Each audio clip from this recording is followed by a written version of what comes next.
आपके साथ मैं हूं अर्पिता आर्या। पीएफआई पर आखिरकार सरकार ने पाबंदी का ताला जड़ दिया है। पीएफआई पर 5 साल के लिए बैन लगा दिया गया है और इससे जुड़े संगठनों की बंदी का भी हुक्म जारी हो चुका है।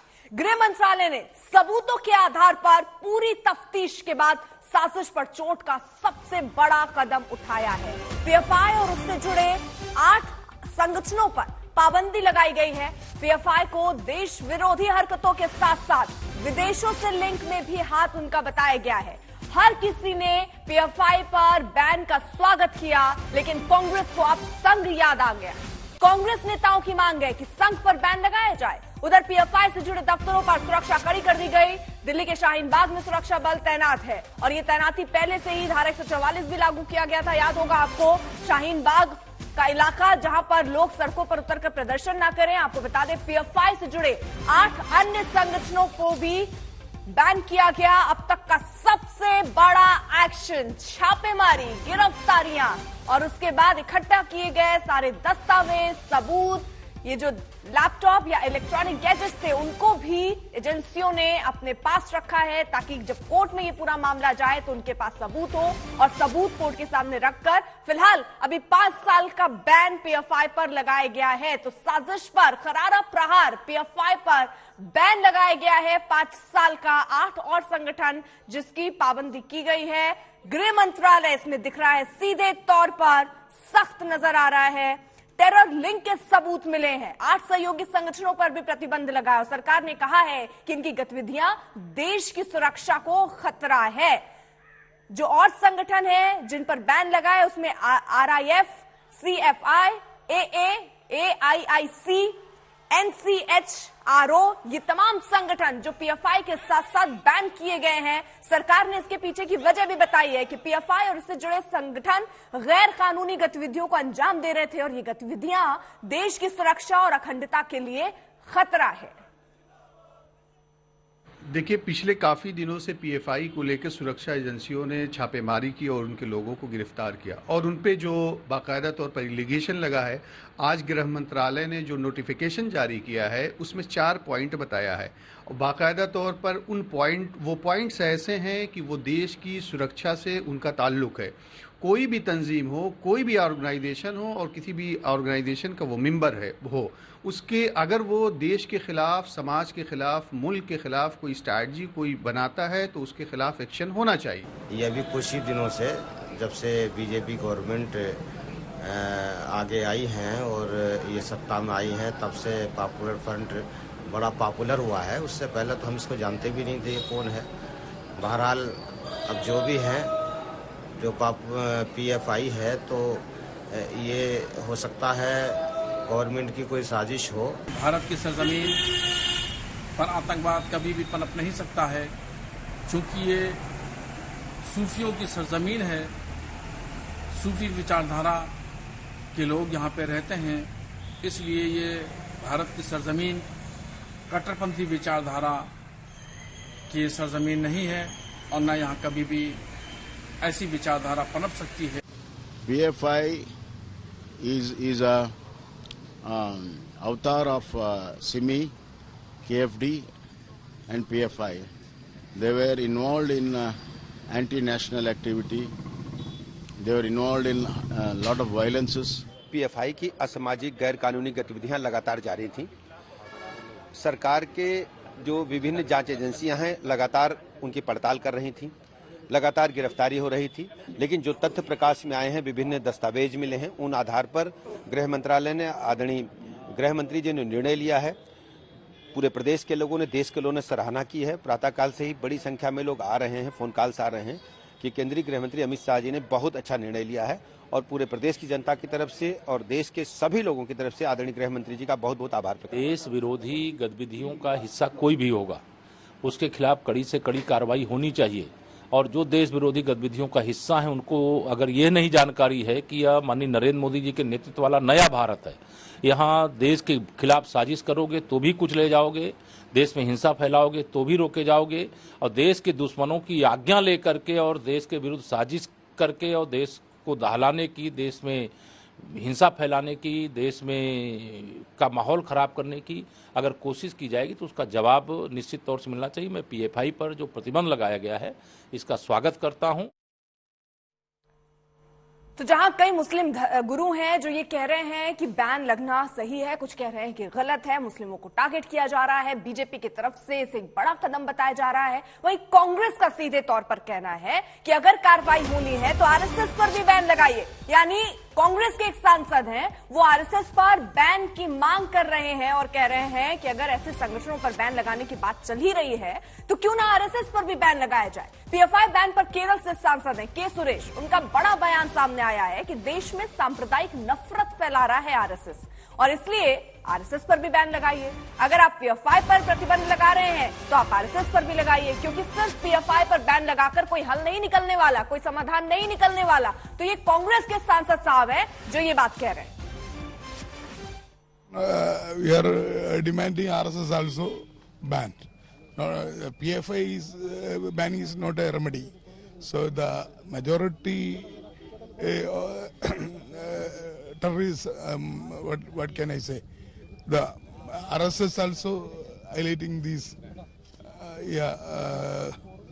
communalism throughout the country. So Hindu communalism, RSS spreading everywhere. So RSS and PFI, both are equal. So government should ban both. Why only PFI? RSS also doing the majority communalism. So wherever majority communalism is there, RSS is spreading, then the minority communalism is also naturally coming up.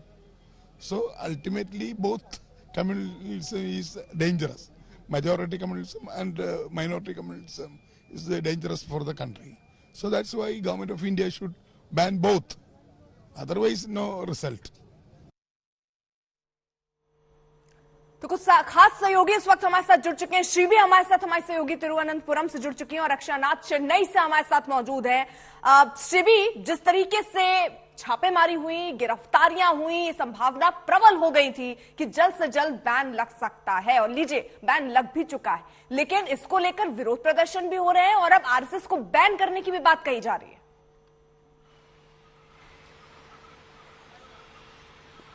जी बिल्कुल, इधर की कांग्रेस बोल रही है, opposition Congress बोल रही है अगर पीएफआई को बैन किया है तो आरएसएस को भी बैन करना है। यही बात कल सीपीएम की स्टेट सेक्रेटरी एमवी गोविंदन ने भी कहा कि बैन करके एसडीपीआई, पीएफआई जैसे ऑर्गेनाइजेशन, एक्सट्रीमिस्ट ऑर्गेनाइजेशंस को बैन करके कोई फायदा नहीं। अगर बैन करना है तो आरएसएस को भी बैन करना चाहिए। वही ज्यादा कम्युनलिज्म फैलाते हैं देश में, तो उनको पहले बैन कीजिए और उसके बाद पीएफआई को बैन करना है, एसडीपीआई, पीएफआई जैसे ऑर्गेनाइजेशंस को बैन करना है। तो यही है कांग्रेस इधर का ऑपोजिशन और लेफ्ट का, रूलिंग लेफ्ट का दोनों का बयान। और ठीक है, इस बीच देखिए संगीत रागी भी हमारे साथ जुड़ चुके हैं, राजनीतिक विश्लेषक हैं, शोएब जमई अध्यक्ष हैं एआईएमएफ के, वो हमारे साथ जुड़ चुके हैं और एक जैन साहब हैं, पूर्व डीजीपी हैं उत्तर प्रदेश के, वो हमारे साथ इस वक्त मौजूद हैं। संगीत रागी साहब, देखिए एक तरफ तो पीएफआई पर कार्रवाई हुई, लेकिन कांग्रेस के नेता तो सीधे कह रहे हैं कि जब अगर आपको यही रोकना है तो आरएसएस पर भी बैन लगाइए। देखिए पीएफआई के बैन पर कांग्रेस का दर्द साफ झलक करके आ रहा है, क्योंकि हम सबों को पता है कि केरला में पीएफआई के समर्थन से कांग्रेस पार्टी चुनाव लड़ी थी। हम सबों को पता है कि कर्नाटक के चुनाव में, विधानसभा के चुनाव में कांग्रेस पार्टी जो है वो पीएफआई का समर्थन ली थी। कांग्रेस पार्टी विभाजन के पश्चात भी दुर्भाग्य से जो रेडिकल इस्लामिस्ट ताकतें हैं, जिनको आज के दिन में आप जिहादी ताकतें कहते हैं, उनको हमेशा खाद पानी देते आने का काम की है। वैसे भी उन्हीं के अवतार हैं, पीएफआई भी उन्हीं के देन है। आखिर पीएफआई को इतना अंदर से समर्थन कौन देता रहा है? कांग्रेस पार्टी ही देती रही है, वही ऐसे तत्वों को खाद पानी देती रही, नहीं तो आज तक पीएफआई इतना बड़ा संगठन खड़ा हो ही नहीं सकता था बिना कांग्रेस के समर्थन, आंतरिक समर्थन थे। जब आप बाटला हाउस के इनकाउंटर में मारे गए टेररिस्टों पर आप आंसू बहाना शुरू करेंगे, जब आप उसको फेक इनकाउंटर बोलना शुरू करेंगे, जब रेडिकल इस्लामिक ताकतों को आप पकड़ करके आप बंद करने के खिलाफ आप अभियान छेड़ करके टाडा के खिलाफ अभियान चलाएंगे, तो ऐसी ही ताकतें होंगी। क्या आरएसएस ये कहती है कि जो दूसरे धर्म के लोग हैं उनको आप मार दीजिए। क्या आरएसएस, क्या पाकिस्तान और सऊदी अरब और टर्की से मिलकर के भारत के खिलाफ जिहाद कायम करना चाहती है? क्या राष्ट्रीय स्वयंसेवक संघ जो है वो भारत के हितों के खिलाफ काम कर रही है, विदेशों के इशारे पर काम कर रही है? देखिए, ये कांग्रेस पार्टी का मानसिक दिवालियापन है। और ये खींच कांग्रेस का इसलिए क्योंकि उसको पता है वो कांग्रेस का, ऐसे तो कांग्रेस को ही बैन कर देना चाहिए, क्योंकि कांग्रेस पार्टी तो ऐसे ही तत्वों के साथ खड़ी है। आजाद भारत में कांग्रेस पार्टी ने ऐसे ही तत्व, देश विरोधियों के साथ खड़ी रही है। इस देश को वक्फ बोर्ड कानून ला करके एक इस्लामीकरण का नया रास्ता तैयार किसने किया है? ठीक है संगीत रागी, ठीक है। शोएब जमई भी हमारे साथ हैं। शोएब जमई, ये जो कार्रवाई हुई है, 5 साल का बैन लगा है, करिएगा इसका स्वागत? देखिए, इसमें एक अच्छी बात तो छिपी है कि भाई जब भी देश में यहाँ से मोदी सरकार के विरोध में कोई प्रदर्शन या आंदोलन हुए या कभी भी जनता सड़कों पर उतरी है, चाहे किसान उतरा हो, युवा उतरा हो, तो मीडिया में एक नैरेटिव बन जाता था कि भाई पीएफआई इन्वॉल्व है, और फिर एक अलग दिशा में वो डिबेट होती थी और फिर उसको हल्का कर दिया जाता। अब कम से कम ये होगा कि अगली बार जब देश में कोई संग्राम होगी या सरकार के विरुद्ध बड़ी संख्या में लोग सड़कों पे उतरेंगे, तो आप पीएफआई का नाम लेके बच नहीं सकते हैं। ये एक अच्छी बात हो जाए। नंबर 2, एक कहावत है, स्पेड कॉलिंग अ स्पेड। जो इस नैतिकता की बात कर रहे हैं, क्या आरएसएस, बजरंग दल या वीएचपी जैसे जो और भी एक्सट्रीमिस्ट संगठन है, वो पीएफआई पे इस बात करने की नैतिक मूल्य रखते हैं क्या? इन्हीं का संगठन का एक्स मेंबर जो है आरएसएस का, यशवंत शिंदे ने कोर्ट में, नांदेड़ के कोर्ट में एफिडेविट देकर कहा है कि भाई आरएसएस 2004 के लोकसभा चुनाव से पहले से ही महाराष्ट्र में बम ब्लास्ट की प्लानिंग कर रहा था, और 3 जगह बम ब्लास्ट की ट्रेनिंग के कैंप लगाए गए, जिसमें वो यशवंत शिंदे भी शामिल था, और उसी के घर में 16 साल पहले बम ब्लास्ट हुआ था, आप सबको याद होगा। तो भाई कोई ऐसा संगठन जिसके बारे में इतनी बड़ी एफिडेविट देकर के कोर्ट में कहा गया हो, आप इतनी आसानी से कैसे बच जाएंगे? तो इसलिए अगर कांग्रेस के नेताओं ने जो कहा, और हम भी कह रहे हैं कि भाई ऐसे संगठन जैसे बाबू बजरंगी हो गए, यति नरसिंहानंद हो गया, जो लोग धर्म संसद लगा रहे हैं, इन पर भी यहाँ से बैन लगाइए, तभी देश में नफरत का माहौल रुकेगा। अब इस बैन लगाने से क्या इस बात की गारंटी नहीं? ठीक है, आपने बड़ी बात कही है शोएब जी, जो बड़ा आरोप आप लगा रहे हैं ना, देखिए इस पर, क्योंकि आपने कहा कि एक अच्छी बात हुई ना, ऐसे नारे लगाने का कोई अधिकार नहीं है। यह गृह विभाग पूरी तरह उनका बंदोबस्त करेगी, और केंद्र सरकार ने जो निर्णय लिया है, योग्य निर्णय लिया है, इस देश में देशभक्तों का ये देश है, ये राज्य है, राष्ट्रभक्तों का है। यह देशद्रोही बयान किसी पर कोई कर नहीं सकता है, और वो साइन भी नहीं किया जाएगा। Okay sir, thank you. Shinde साहब, देश नागरिक, देखना, शिंदे को आप सुन रहे थे, उनका बयान बीच में आ गया, लेकिन संगीत रागी जो आरोप वो लगा रहे हैं उस पर जवाब आपका चाहूंगी। शोएब जी, आपने कहा एक अच्छी चीज से शुरुआत करते हैं। मैंने आपसे बहुत सीधा सा सवाल पूछा था कि आज जो ये कार्रवाई हुई है, 5 साल का बैन लगा है, इसका स्वागत करेंगे या नहीं? इसका जवाब आप नहीं दे पाए। आप इसका जवाब हाँ या ना में दे दीजिए, स्वागत कर रहे हैं, नहीं कर रहे हैं, उसके बाद आपने जो आरोप लगाया वो संगीत रागी जवाब दे देंगे। नहीं, मैंने बहुत साफ तौर पर कहा कि देखिए, चूंकि हम लोग राजनीतिक संगठन से जुड़े रहे, लोहियावादी समाजवादी पार्टी के साथ हम पदों पर रहे, तो हमने जब बीजेपी के खिलाफ या आरएसएस के खिलाफ जब भी सड़कों पर उतरे हैं, तो ये इल्जाम लगा कि भाई पीएफआई इन्वॉल्व हो गई, और वो डिबेट दूसरी, वो मुद्दा ही भटक जाता था। अरे सर, वो मुद्दा आप भी भटका रहे हैं, छोड़ दीजिए ना।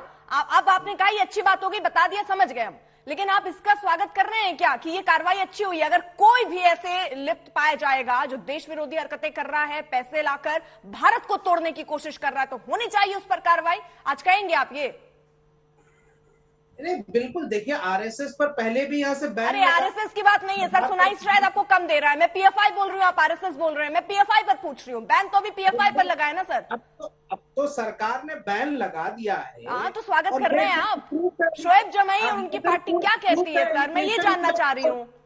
जो हुआ है उसी को दोहरा देंगे, सबको पता है कि बैन लग गया, आप भी वही बात कर रहे हैं, बैन लग गया। अरे आप क्या कह रहे हैं, स्वागत कर रहे हैं, नहीं कर रहे हैं? मैं फिर आपका जवाब ले लूंगी ना संगीत रागी से। सर जल्दी कर दीजिए थोड़ा। हमारे स्वागत करने से क्या हो जाएगा? अरे आपके कहने से बहुत कुछ हो जाएगा। जो आपके फॉलोवर है वो समझेंगे कि आप भी देश के साथ खड़े हैं, आप उनके साथ नहीं खड़े हैं जो देश तोड़ने की बात करता है।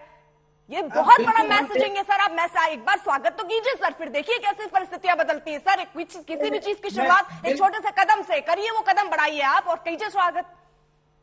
मैं बिल्कुल देश के साथ खड़ा और मैं कह रहा हूं कि इस बैन का मैं बिल्कुल स्वागत करूंगा, लेकिन एक शर्त पर। सर मैं बहुत खुश हूं आज आपके इस बयान से, मैं बहुत खुश हूं। बहुत बहुत शुक्रिया सर ये कहने के लिए, बहुत बड़ा मैसेज आपने किया है। और लेकर आपने आरएसएस को लेकर जो बात कही है संगीत रागी, उस पर जवाब वो कह रहे हैं कि बम बनाने की ट्रेनिंग आरएसएस में दी जा रही है, बड़ा आरोप लगा रहे वो आरएसएस पर। देखिए, 3 बातें मैं कहना चाहूंगा। जो कोई इस्लाम को मानता है वो न समाजवादी हो सकता है न लोकतांत्रिक हो सकता है, क्योंकि उसकी शर्त ही यही है कि अपने धर्म के अतिरिक्त किसी और को अपने बराबर हम शामिल नहीं कर सकते हैं। जो बराबरी में विश्वास नहीं करता हो, जैसा कि डॉक्टर अंबेडकर ने कहा कि इस्लाम को मानने वाले की विश्व बंधुता और बराबरी जो है वो सिर्फ इस्लाम के लिए है, बाकी धर्मों के लिए नहीं है। वो लोकतांत्रिक नहीं हो सकता, समाजवादी नहीं। बड़ा आरोप लगाया, उन्होंने कोर्ट में हलफनामे की बात कही है। उन्होंने कहा कि 2004, अगर मैं गलत नहीं हूं, अगर मैं सही सुन पाई हूं, उन्होंने हलफनामे का जिक्र किया और ये कहा कि महाराष्ट्र में बम बनाने की बात उस कोर्ट में रखी गई है। जरा उस पर जवाब दीजिए। सुनिए, दूसरी बात, इस संगठन पर 3 बार कांग्रेस पार्टी ने बैन किया और यही सब करते हुए किया। तीनों बार कोर्ट से मुक्त हुआ है और लोगों को माफी मांगनी पड़ी है। तीसरी बात, नांदेड़ के कोर्ट में एक व्यक्ति कौन है मुझे पता नहीं है, और आज तक 47 साल से तो मैं भी संघ से जुड़ा हुआ हूं, मैंने आज तक कभी नहीं ये कहा कि संघ जो है वो इस प्रकार की गतिविधियों में शामिल है। नाम बता रहे हैं वो। क्यों ऐसा सुन लीजिए, ये लोग क्यों ऐसा करता है, ये लोग क्यों करता है? जो लोग पूरी दुनिया में बम फोड़ते हैं, जिनकी मानसिकता में बम फोड़ने हैं, जिनकी मानसिकता में जिहाद और काफिर को नहीं जीने देने की बात हो, रोज मदरसों और मस्जिदों से पढ़ाया जाता हो, उस पर जवाब चाहिए। आप जानते ही नहीं ऐसा कौन सा नेता है। ठीक है, रुकिए सर। जितेंद्र बहादुर है सर, सॉरी आपको रोक रही हूँ क्योंकि अपडेट लेना भी इसमें बहुत जरूरी है। जितेंद्र, आपने कल ही कह दिया था कि सरकार की तैयारी बैन लगाने की है, क्योंकि ऐसे दस्तावेज मिले हैं, ऐसे सबूत मिले हैं जो अब कटघरे में खड़ा करेंगे पीएफआई को, और बैन की बात हुई और आज देखिए खबर भी आ गई 5 साल का बैन। ऐसे वैसे दस्तावेज नहीं मिले हैं। दस्तावेज इतने खतरनाक हैं कि उसमें ये पता चला है कि किस तरीके से पॉपुलर फ्रंट ऑफ इंडिया से जुड़े हुए जो लोग थे, इन लोगों के डॉक्यूमेंट्स ध्यान से सुनिएगा जरा जितेंद्र बहादुर को। इन लोगों के संबंध जो है वो विदेशी आतंकी संगठनों, जिसमें से आईएसआईएस, इसके अलावा जो दूसरे आतंकी संगठन जो कि बांग्लादेश का आतंकी संगठन है, जमातुल मुजाहिदीन बांग्लादेश, ये दोनों आतंकी संगठन भारत में जो है प्रतिबंधित हैं। और आपको बता दें कि केरल के पीएफआई से जुड़े हुए लोग जो हैं उनको इराक में, सीरिया में और अफगानिस्तान का जो नंगरहार का इलाका है वहां पर भेजा गया था, इनको बाकायदे आईएसआईएस में शामिल होने के लिए, वहां पर ट्रेनिंग लेने के लिए। इस तरीके के सबूत मिले हैं पॉपुलर फ्रंट ऑफ इंडिया के। इसलिए इस बात को लेकर के जो कदम बढ़ाए गए एनआईए के पास, एनआईए ने अभी आपने देखा कि सीरीज में पिछले 2-3 महीनों में करीब 1 दर्जन से ज्यादा एफआईआर एनआईए ने दर्ज किया, चाहे वो प्रवीण नेट्टारू का मामला हो या फिर जो निजामाबाद में कराटे टीचर के यहां पर 200 लोगों को ट्रेनिंग दी जा रही थी उसका मामला हो। इन तमाम चीजों को लेकर के एनआईए ने एफआईआर दर्ज किया और उसके बाद गृह मंत्रालय को जब डॉजियर, एनआईए और ईडी ने दिया तो इतना बड़ा कदम बढ़ाया गया है। आतंकी संगठनों से संबंध का मतलब आप अर्पिता समझती हैं कि जमातुल मुजाहिदीन बांग्लादेश पश्चिम बंगाल में, असम में और नॉर्थ ईस्ट के कई राज्यों में सक्रिय हो रहा है और वहां पर युवाओं को रेडिकलाइज करने की कोशिश करता है। उस आतंकी संगठन से संबंध पॉपुलर फ्रंट ऑफ इंडिया के हैं। सबसे बड़ी बात यह है कि एक जो पॉपुलर फ्रंट ऑफ इंडिया का कार्यकर्ता है उसके यहां से जो सामान बरामद हुआ है उसमें पंपलेट कई ऐसे मिले हैं जिसमें जिहादी ट्रेनिंग की बात कही जा रही है, साथ ही आईईडी बनाने की भी जानकारी उसमें देने की बात कही गई है और एनआईए को ये दस्तावेज मिले हैं छापेमारी के दौरान। तो इन तमाम चीजों से इनकार नहीं किया जा सकता कि किस तरीके से देश विरोधी गतिविधियों में पॉपुलर फ्रंट ऑफ इंडिया जुड़ा हुआ था। गिरफ्तारियों के बाद और पीएफआई को 5 साल के लिए बैन कर दिया गया। खास मेहमान हमारे साथ मौजूद हैं, एके जैन साहब हमारे साथ है, पूर्व डीजीपी हैं उत्तर प्रदेश के, और पीएफआई की जो गतिविधियां हैं उन पर नजर रखने वाली कमेटी को लीड कर रहे थे वो। सर, अब कई बातें कही जा रही हैं कि परेशान किया जा रहा है मुस्लिमों को। सर, ये राजनीतिक डिबेट हो सकती है, लेकिन एक पूर्व डीजीपी के तौर पर जब आप इतने क्लोजली चीजों को फॉलो कर रहे थे, आपने क्या देखा, क्या समझा, क्या परखा? देखिए, ये सब भ्रामक प्रचार किया जा रहा है। देश का मुसलमान, जो अमन पसंद मुसलमान है, वो भी इस बात को जानता है कि किस प्रकार की गतिविधियों में पीएफआई और इसके जो और विंग्स थे वो इन्वॉल्व थे। बिहार में कितनी जगहों पर, केरला में किस किस प्रकार से इन्होंने हिंसात्मक गतिविधियों को अंजाम दिया है।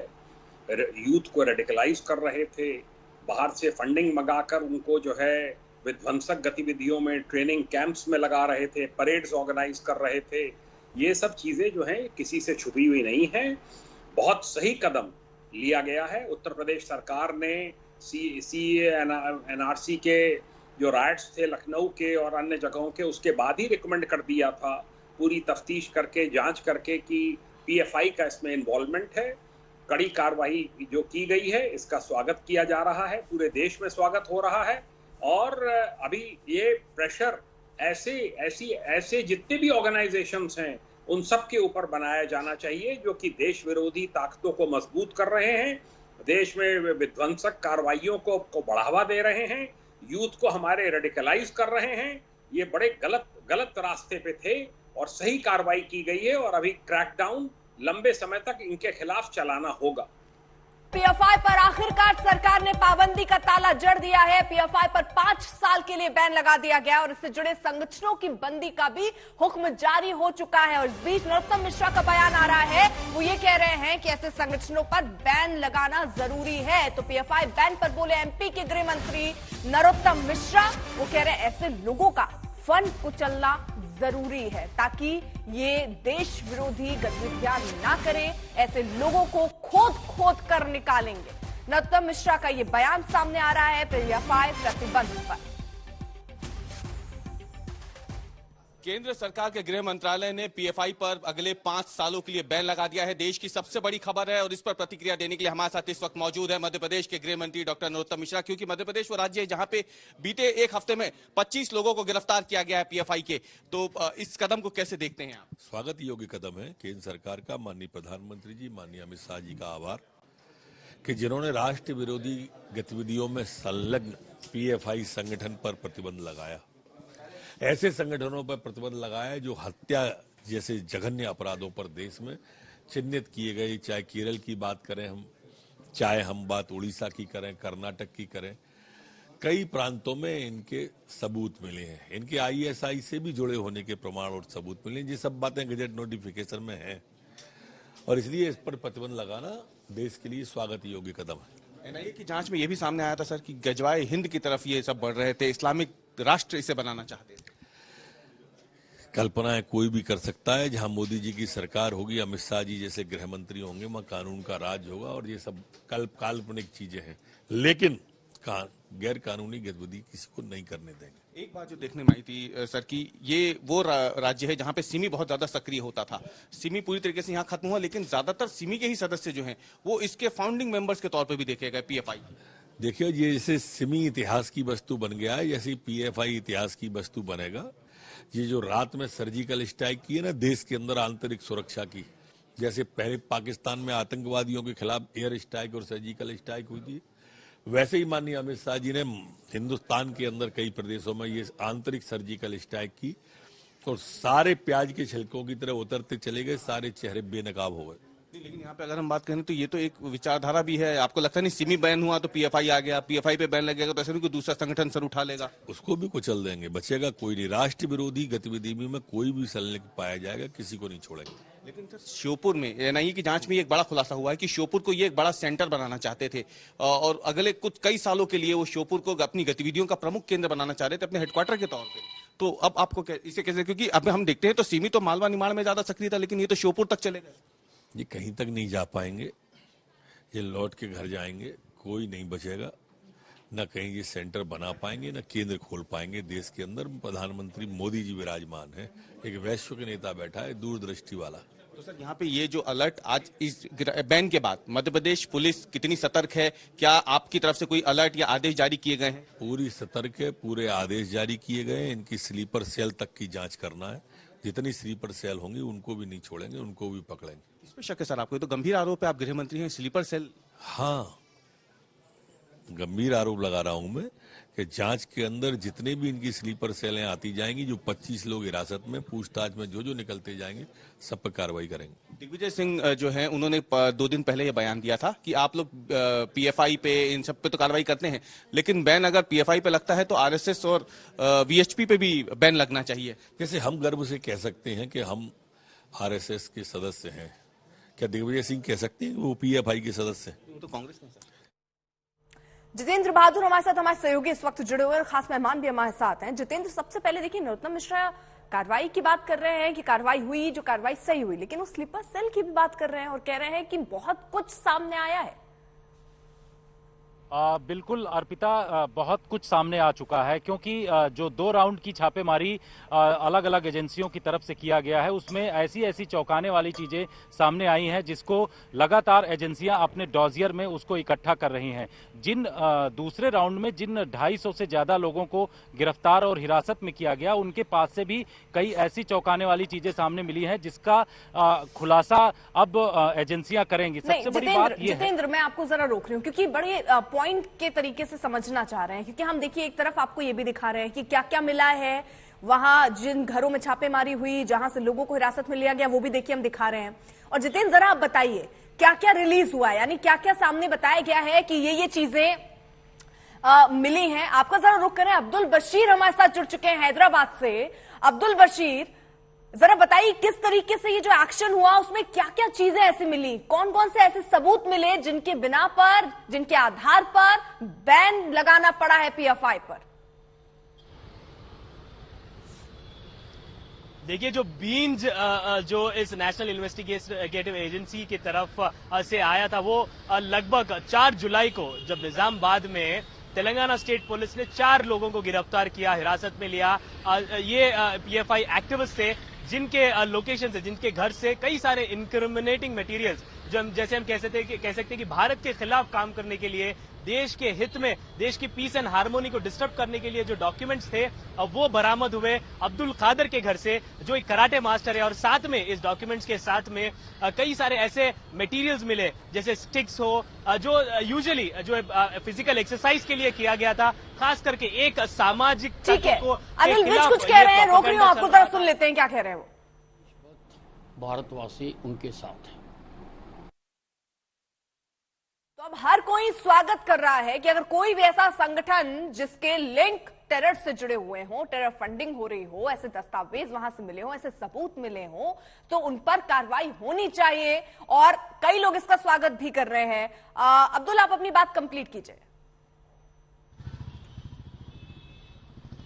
देखिए, तो मैं जैसे बता रहा था कि निजामाबाद में जो पहला क्रैकडाउन हुआ, जहां पर 4 लोगों को हिरासत में लिया गया, 28 लोग एक्यूज थे। इस एफआईआर जो 4 जुलाई को दर्ज हुई, अब्दुल खादर जो कराटे मास्टर है, इसमें अभी जो अहम चीजें हमें पता चली कि यहां पर जो डॉक्यूमेंट्स मिले हैं, ये एंटी इंडिया, जो भारत के खिलाफ काम करने के लिए युवाओं को प्रोवोक किया जाता था। लगभग 200 युवाओं को ट्रेन किया गया था, फिजिकल ट्रेनिंग दी गई थी, मेंटल ट्रेनिंग दी गई थी। डॉक्यूमेंट्स मिले, स्टिक्स मिले, वेपन्स मिले, जहां पर ये तेलंगाना स्टेट पुलिस ने इसको सीज किया। इसके चलते 26 अगस्त को एनआईए ने एक केस रजिस्टर किया और फिर छापेमारी हुई, जिसमें और 4 लोगों को गिरफ्तार किया गया और लगभग कई सारे जो है इंक्रिमिनेटिंग मटेरियल्स फिर से सीज किए गए। तो इससे पता चला कि कई ये जो एक्टिविस्ट है, ये खास करके निजामाबाद क्षेत्र में, तेलंगाना के, आंध्र में गुंटूर क्षेत्र में, हैदराबाद में जो रीजनल ऑफिस था पीएफआई का, यहां से ये लोग ऑपरेट करते थे। कई सारे युवाओं को इन्होंने ट्रेन किया। और एक अहम बात जो हम यहाँ पर पता चल रही है, जो कराटे मास्टर अब्दुल खादर जो पकड़े गए थे, उनका घर भी पीएफआई ने फंड किया हुआ था। वो उस घर को जो है पुलिस ने बताया कि अब्दुल खादर ने कन्फेस किया कि ये घर पीएफआई से फंडेड जो उनको प्रोवाइड किया गया था ट्रेनिंग देने के लिए, उनको युवाओं को। जरा रहिए साथ, तो कुल मिलाकर अब्दुल हमारे सहयोगी बता रहे हैं कि किस तरीके से जिस घर में ये रह रहे हैं उसको भी पीएफआई ने फंड किया था, तो कैसे कैसे गतिविधियां चली, कैसे पूरा प्लॉट किया गया, एक एक सबूत अब जांच एजेंसियों ने खंगाला और उसके बाद ही अब ये बैन लगाया गया है। वहीं उत्तर प्रदेश की डिप्टी सीएम ब्रजेश पाठक, उनका बयान भी सामने आ रहा है, वो क्या कह रहे हैं आपको सुनवाते हैं। लगातार एनआईए की जांच के बाद में लगातार रेड पड़ी और अब गृह मंत्रालय ने पीएफआई को बैन कर दिया। हमारे साथ बात करने के लिए उत्तर प्रदेश के उप मुख्यमंत्री ब्रजेश पाठक हैं। पीएफआई को बैन किया गया है गृह मंत्रालय की तरफ से, लगातार एनआईए रेड डाल रही थी तमाम। बहुत लंबे अरसे से देखा जा रहा था कि असामाजिक तत्व गैर कानूनी गतिविधियां लगातार प्रदेश में पीएफआई के माध्यम से देश में कर रहे थे और विभिन्न जांच एजेंसियों ने जांच में जब ये पाया कि तथ्य सही हैं तो गृह मंत्रालय ने निर्णय लिया है। बहुत स्वागत योग्य कदम है, पूरे प्रदेश में सराहना हो रही है। प्रातःकाल से ही बड़े लोगों के कॉल्स आ रहे हैं कि आपने बहुत अच्छा निर्णय लिया है केंद्रीय गृह मंत्रालय ने। मैं उत्तर प्रदेश की तरफ से केंद्रीय गृह मंत्रालय का बहुत बहुत आभार प्रकट करता हूं। इसी की पॉलिटिकल जो विंग है एसडीपीआई, उसको नहीं किया गया है बैन। आपको लगता है इससे क्या? जो उनके अनुसांगिक और संगठन है उनको भी बैन किया गया है। जो भी गैर कानूनी गतिविधियां करेगा उसको हम लोग बिल्कुल बर्दाश्त नहीं करेंगे। हर स्थिति में प्रदेश में अमन चैन कानून का राज स्थापित रहेगा, कहीं कोई डिस्टर्बेंस नहीं होने देंगे। तो देखिए अब जरा हम आपको यह भी बता दें कि अब तक बरामद क्या हुआ है, क्या क्या चीजें अभी तक जांच एजेंसियों को मिली हैं जिसके बाद ये बैन का फैसला लिया गया है गृह मंत्रालय की तरफ से। आईडी बनाने के कोर्स से संबंधित दस्तावेज वहां से मिले हैं और बाकायदा यहां पर किस तरीके की योजना इनकी थी, क्योंकि कई दस्तावेज तो ऐसे भी मिले थे कि जिसमें 2047 तक भारत को इस्लामिक स्टेट बनाने की बात कही जा रही थी और इसके लिए ट्रेनिंग, इसके लिए फंडिंग, ये सब कुछ होता रहा है और इन्हीं सारे सबूतों को एजेंसियों ने इकट्ठा किया। जिस तरीके की कार्रवाई हुई, अब देखिए भारत विरोधी भावनाएं भड़काने वाले दस्तावेज मिले हैं जिनको भी जांच एजेंसियों ने अपने कब्जे में किया है। लैपटॉप, मोबाइल फोन, ये जो डिजिटल इलेक्ट्रॉनिक गैजेट्स हैं उन्हें भी अपने पास रखा है। संदिग्ध उपकरण और नकदी भी बरामद हुई है।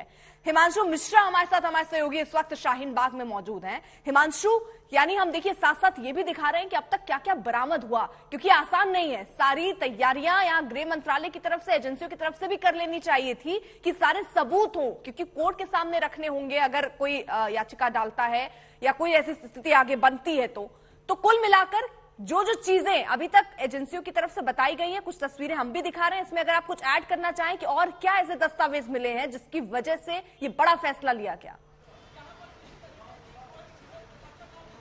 देखिए लगातार जब छापेमारी हुई थी 22 सितंबर को, इस वक्त मैं मौजूद हूं पीएफआई के मुख्यालय पे और यहां पर आपको दिखाता हूं कि किस तरीके से पुलिस की अब मौजूदगी हो गई है। लगातार ड्रोन से इस पूरे इलाके पे नजर रखी जा रही है। 22 सितंबर को जब एनआईए की टीम यहां पर पहुंचती है आधी रात में, तो कई सारी चीजें सीज की जाती हैं जिनमें से डॉक्यूमेंट्स थे। दरअसल जब फुलवारी शरीफ में पटना के जब रेड की गई थी और 25 साल का जो मास्टर प्लान एक फॉर्म उससे जुड़ा हुआ मिला था, जिसमें 2047 तक का पूरा प्लान था कि किस तरीके से गजवाए हिंद बनाना है, तो उसके बाद से जब और भी डॉक्यूमेंट बरामद हुए तो उसे पता लगा कि किस तरीके से देश के बाहर जो टेररिस्ट ऑर्गेनाइजेशंस हैं उनसे जुड़े हुए हैं। कई सारे इलेक्ट्रॉनिक एविडेंसेस भी सीज किए गए हैं जिनमें जो इनके जो लीडर्स थे, जो गिरफ्तारी हुई है, उनके मोबाइल फोन, लैपटॉप और ईमेल आईडीज को भी खंगाला जा रहा है और उनकी फॉरेंसिक रिपोर्ट अभी आनी बाकी है, कई मोबाइल फोन और कुछ चीजों की, जिसके बाद ये साफ हो पाएगा कि इसके यानी हिमांशु, जिस तरीके से आप बता रहे हैं कि अभी भारी तैनाती भी वहां पर पुलिस बल की गई है और दस्तावेज, लैपटॉप या जो भी गैजेट्स थे उनको भी खंगाला जा रहा है, सबूत है, उसके बाद ही एक्शन हुआ। पीएफआई को 5 साल के लिए बैन किया गया।